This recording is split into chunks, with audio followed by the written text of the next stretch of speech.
Hello students.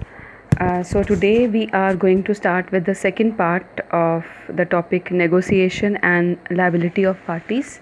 We just finished the topic of negotiation and understood in detail about the process of endorsement and other related provisions.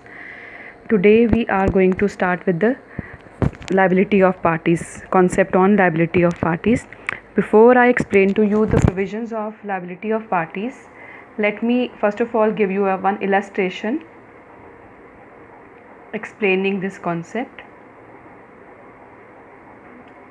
Okay, again I am taking the same example which I was following earlier.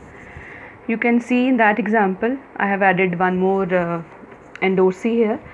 The drawer was Arun, drawee was Reena, payee and first endorser, they were Sanvi first initially, then Sanvi gave it to Janvi, endorsed it to Janvi, Janvi endorsed it to Manvi, Manvi to Harshita, and finally before maturity Harshita passed on the instrument to Anjali. So in this case, now we need to understand the same example from the angle of liability of parties as to who will be liable to whom. So this example is that of bills of exchange. I will also be covering up the liability aspect of promissory note and check in my provisions later on, but example we are taking for bills of exchange only. Now see this. I have tried to explain the concept of liability of parties to holder. Now first of all, I hope the concept of holder is now clear. Holder is a person who is holding the instrument on the final date of the instrument. Now each and every endorsee has been the holder unless they endorsed it to the next person. So that means, let me explain to you the concept of holder first of all, little bit going back to the initial stages which I explained to you earlier. So in case I take the same example is same, illustration is same. You could see Sanvi endorsed to Janvi, Janvi endorsed to Manvi, Manvi endorsed to Harshita. So whosoever endorsed to the next person, they were not aware that this instrument is going to be endorsed further also. So at one stage, to whomsoever you are endorsing that instrument, that person becomes the holder. So Janvi is the holder in the first endorsement, then second endorsement Manvi becomes the holder, and if Manvi could have held it till the due date, she would have remained the holder, but she handed it over to Harshita. So on the final date, as per this example, Harshita was the holder and she was entitled to receive the payment on this instrument on maturity from whom? From drawee, and in this example drawee was Reena.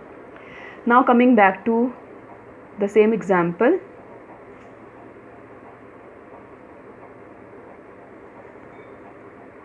which I was trying to explain to you.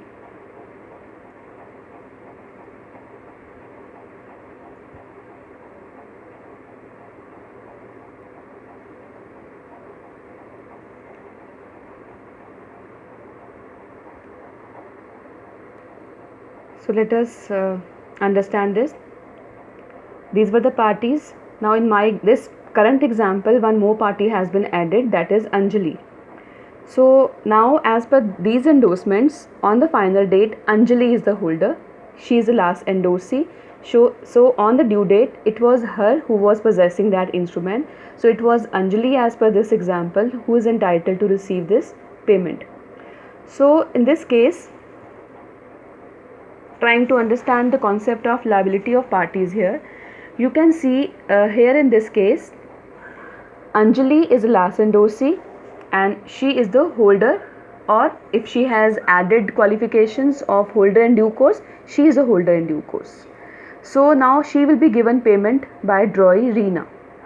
If Reena makes the payment, all the other parties, drawer and all the intermediate endorsers, all these intermediate, see this, all these intermediate endorsers, they will get free from their liability.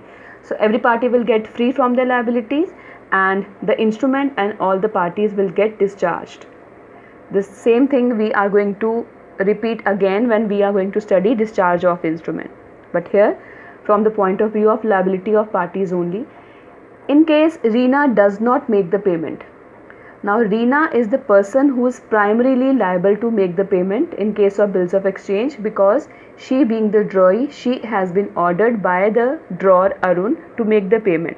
So it is said that in case of bills of exchange, the primary liability is that of the principal debtor, that is the drawee. So remember the concept of contract of guarantee. In the same analogy, drawee here becomes the principal debtor. So she has a primary liability. And in case she also fails, she cannot make payment, she gets insolvent, etc., etc. In that case, the persons, the other parties, the other remaining parties, they will be liable as surety, or their liability will be secondary liability. That means now drawer Arun and all the intermediate endorsers. Intermediate endorsers means whosoever endorse the instrument from Sanvi to Janvi to Manvi to Harshita to Anjali. So whosoever was holding this instrument and endorsed it so as to reach it ultimately in the hands of Anjali, they will be said to be intermediate endorsers. So all these intermediate endorsers are also having secondary liability in case the drawee fails. So this is the concept of the liability on the part of these parties. One more extension to this concept is, in case among all these parties, if one of the endorsement is cancelled, I explain you the concept of cancellation of endorsement, then what happens to the liability of party. Now let me explain. If Janvi's endorsement was cancelled and now on instrument we cannot identify, or it is not visible, or it is cancelled, because of that Janvi is never shown currently in the instrument as one of the endorsers. So that way now Janvi cannot be held liable. Because Janvi cannot be held liable, so all the parties which were becoming parties subsequent to Janvi, that is Manvi and Harshita, they will also cease to have any liability towards Anjali. Once again, Anjali was to get payment from Reena the drawee. If Reena makes payment, well and good. If Reena does not make the payment, in that case you can recover your amount from all the prior parties or any of the prior parties, including Arun the drawer, then Manvi, Sanvi, Harshita. You can take your payment from any of these parties. But in this case, because Janvi's endorsement was cancelled, so you cannot take any action against Janvi now, because her endorsement is no more visible on the instrument. So in that case, what will happen? You will not be able to even take any legal action of recovery against Harshita or Manvi as well, because this is a rule of cancellation of endorsement, that in case any endorsement is cancelled, you can read here from my document also, in case any endorsement is cancelled, like in this case Janvi's endorsement is cancelled, all parties subsequent to Janvi, that is in this case Manvi and Harshita, who had right to sue Janvi in case of dishonor, they also get discharged from their liability. So you cannot now, Anjali now cannot take action against Harshita or Manvi or Janvi. So the only persons available to her are Sanvi and Arun, because Reena had already made a failure.